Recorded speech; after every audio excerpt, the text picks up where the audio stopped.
Today, you guys are going to be getting a different vibe from me, because I'm actually happy right now. I'm actually content with Season 2. Now, obviously, the biggest changes have not been fixed, but they actually did do things that will improve the quality of life of this game, like tremendously, to points that I can't even explain. So with that being said, I'm very happy with this. I'm not gonna lie. It's actually really cool. Now, first off, let's start off with the maps that they added in. Rust and the Atlas Superstore map, which both are really great additions in my personal opinion. Now, I heard a lot of complaints about Rust, and I will confirm, yes, the spawns are a little wonky. And in the gameplays that I'm showing you, you'll see me hold some people in some specific spawn traps, but it's not as bad as Shipment, and I am so beyond thankful for this because I needed more maps for my small map rotation. Shipment I didn't want in there, Shoot House I'm cool with, and Rust I'll be cool with as well. They're both great maps, and the Rust spawns, they're not like you think.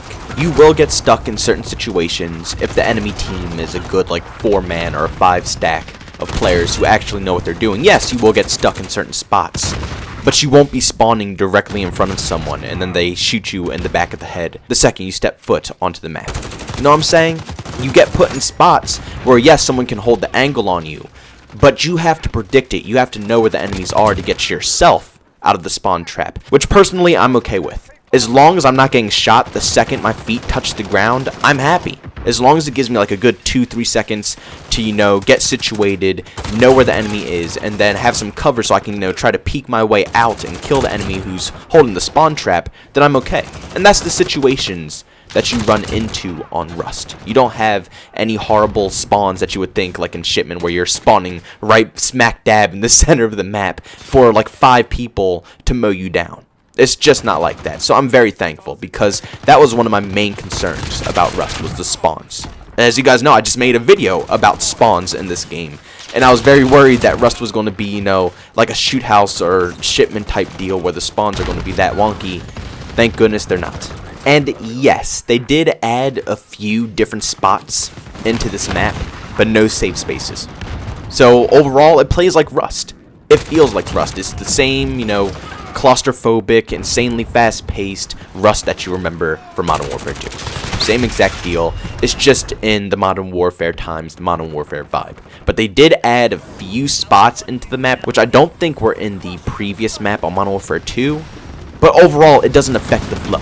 And as long as it doesn't affect the flow like they did for Shipment, where they completely changed the map and killed it, as long as they don't do that, I'm okay. I just want my remastered maps to play like the old remastered maps, just like how Black Ops 4 remastered the old Black Ops series maps, and they played the exact same, just in Black Ops 4 style. But enough with Rust. Let's go on to the brand new map that they added into Modern Warfare, and it's called the Atlas Superstore.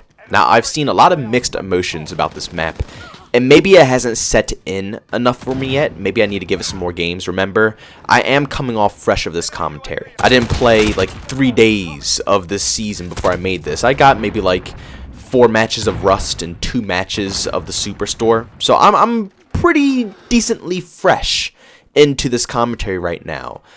But with what I played, I have really enjoyed it. Honestly, the Superstore, it's a little chaotic, and there are definitely layers. It's not like it's just one single floor and that's it. No, you can definitely get some height advantages, and it's going to be something that we have to learn, you know? It's not going to be like we instantly understand how this map works, but the main reason why I like it a lot is, one, it gives me, you know, the Superstore vibes. It really does feel like you're just walking into like Home Depot or something. And it's just an absolute all-out war going in there right now. But besides that, I just like how it's very tight, close-quartered. It's an SMG map, and you can also run with the AR if you want. There are open spots, but it's mostly just tight lanes and little crates that you can run through. It's very close-quartered, very tight, and it's a lot, and I mean a lot of flanking routes. If you camp a little too long, you're probably going to get flanked very easily. So with all that being said, I'm actually happy with this map, because my main reasons that I hated the past maps in this game, like St. Petrograd and Piccadilly and the Cave, they just didn't have any flow. They just didn't have any flow. That's all there is to say to it. No, they didn't feel nice. But here we go with the Superstore, and they're presenting us with something that actually feels right. It's a large-scale map. You know, it's definitely big. You can play 10v10 on it, but it has flow. something that all the other maps that they previously put into this game completely lacked. You know, Piccadilly, The Cave, both large-scaled maps, but they didn't have any flow. So you hop into a game on those maps, and you're going to sit there for ages, waiting to finish a match.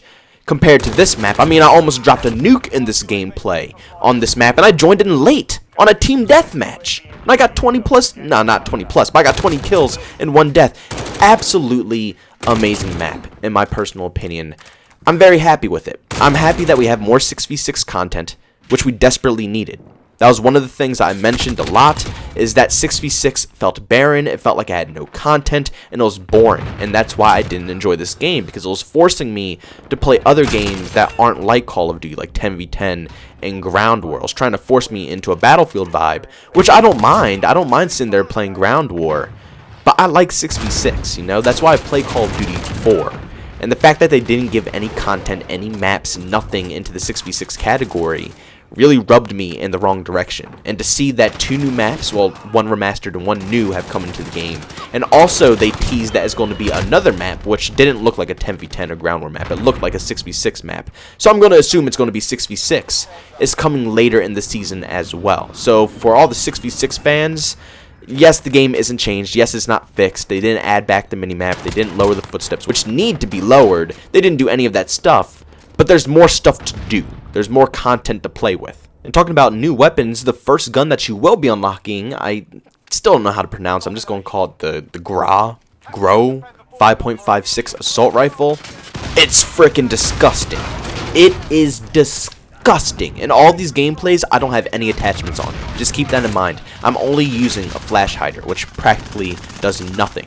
So this is a bare bone weapon right here, no attachments, and it shreds. The recoil pattern is amazing. The iron sights are probably my favorite iron sights in the whole game. You know, it's precise, but you can still see what's going on around you. It doesn't like completely block your field of view.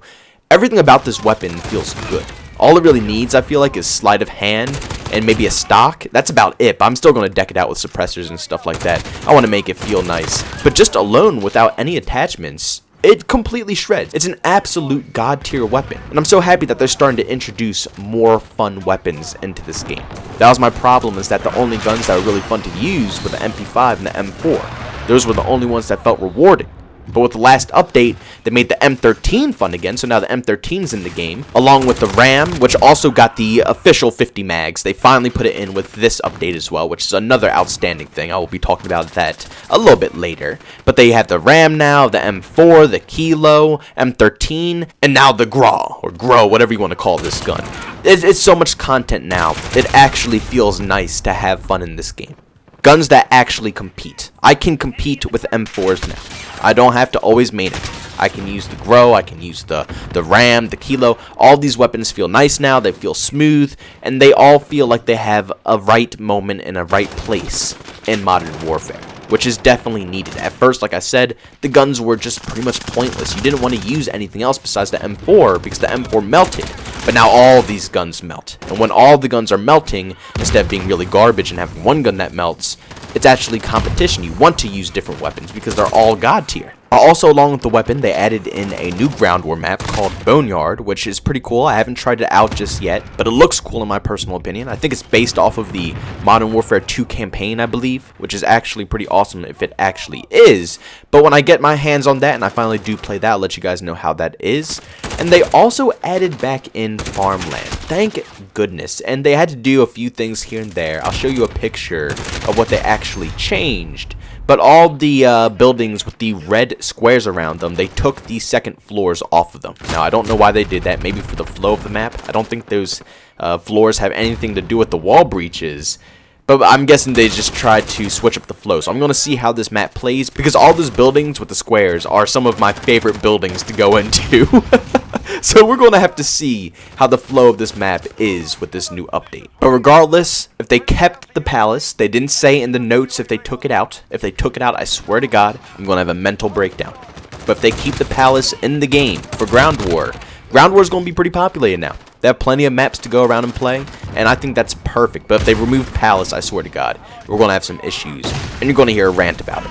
But overall, I'm very happy with all the stuff that we've gotten, content-wise, in Season 2. But the main focus of this whole thing is that they actually rebalanced the perks. Now, it's a bunch of stuff that they rebalanced, but I'm just going to say the main things that really annoyed me. First off, Battle Hardened, they finally allowed you to use that against the gas grenades. Gas grenades were practically OP because nothing could block them. No perk could defend you from a gas grenade. But now Battle Hardened can finally do that. I don't know why it took 3 months for Battle Hardened to actually do that, but it's finally in the game now. So I can't complain. They finally put it in. But the main thing which made me the happiest man in the universe is that they put Overkill, which was previously in the perk 1 slot, and they put it over into perk 2. Now you're probably saying, well, why is this a big deal? You know, they just put Overkill into perk 2. Well, I'll tell you why. Overkill is the most annoying thing in the universe. Nothing annoys me more than seeing a guy with an M4 and then he switches to a 7.25 as a secondary. No, it's different if you're using an M4 as a primary, and it's different if you're using the 7.25 as your primary. But once you run them both together, you're pushing it. Along with any weapon, it doesn't matter what gun you're using. If you're using a submachine gun with a 7.25, the Odin with a 7.25, a sniper rifle, it doesn't matter what guns you're using. It's just so obnoxious seeing that combination. And you don't have to give up anything to use that perk. You don't have to give up anything important that will affect your gameplay. But now with Overkill being in the perk slot 2, now it's up against some serious competition, including the perk Ghost. And as you guys know, in this game, Ghost is a very crucial perk to keep you off the minimap because you don't have to move at all in order for it to work. Unlike in previous titles where you have to run around for Ghost to work. You know what I'm saying? So now you have to choose. You have to choose, do I want my 7.25 as my secondary and be really obnoxious, or do I want to stay off the minimap? That's perfect. That's absolutely perfect. And I'm so glad they finally did it. This is something that the community has been asking. Not the specific change putting this to perk slot 2, but just, you know, a reevaluation of how they handled the perks in this game. Because obviously they were not balanced whatsoever in the slots that they're in. And this was a very smart move. I was worried they're going to, you know, rebalance the wrong perk, something that didn't need to be changed, but no. They did everything they needed to do, and they did it correctly. It feels like it's been ages since I praised Infinity Ward, but this recent season update is phenomenal. I seriously can't complain with anything in this update. All they did was make the game better. And personally, that's all I wanted. That's all I've been asking for, is them to just improve the quality of life of this game, instead of just continuously fixing pointless bugs that nobody knows about and doing things that are just completely off topic. Now they actually fixed bugs that were real issues in this game, bugs that people were complaining about, fixed the perks which the community was complaining about, brought back a map which we thought we would never see return, which I'm very happy to see. They gave us more maps for 6v6, which everybody has been begging about, because 6v6, like I said, has no content in it. The new weapons are amazing. They're actually fun to use. They're free to get. The only downside of this season is that, once again, the Battle Pass is complete dog crap. I don't know why they cannot put a good Battle Pass together. I bought it personally just because I bought the first one, and if you play through the full first season, you can basically get the second season for free for all the COD points that you earn from it. So I got the second one for free, but, you know, technically, quote unquote, I did buy it, but in my personal opinion, I didn't have to put any, you know, dollar amount into the game to get season 2. But I did get the Battle Pass just so I can grind through it and get some content to maybe show you guys on the YouTube channel if I think it's cool enough. But the majority of it, once again, honestly, it's worse than season 1. It's no cool stuff. I don't know what is going on with them, with the art studio or the art direction of this whole Battle Pass, but they're not really nailing anything. No cool customizations for your operators, no cool skins for your weapons. Might be a couple of cool skins for your weapons. The only thing I really like is the ghost skin that you get at the very end of it. That's about it. So the Battle Pass, that they completely dropped it once again, and that's kind of sad because that is a very big part of, you know, every season. I mean, that's basically what you're grinding for. You can't prestige in this game, so the only thing that you're really putting your time towards is grinding throughout this, you know, long drawn out Battle Pass. But why would you purchase it if it's nothing cool in it? So you're basically playing Modern Warfare for no reason. They need to make a good Battle Pass. It's not that complicated. I don't know why these companies are having so much trouble making one. I could sit down in 2 seconds make a cool battle pass. Shoot, my cousin, my 2-year-old cousin, can sit down and scribble some cool things that they can add into a battle pass better than the art studio can.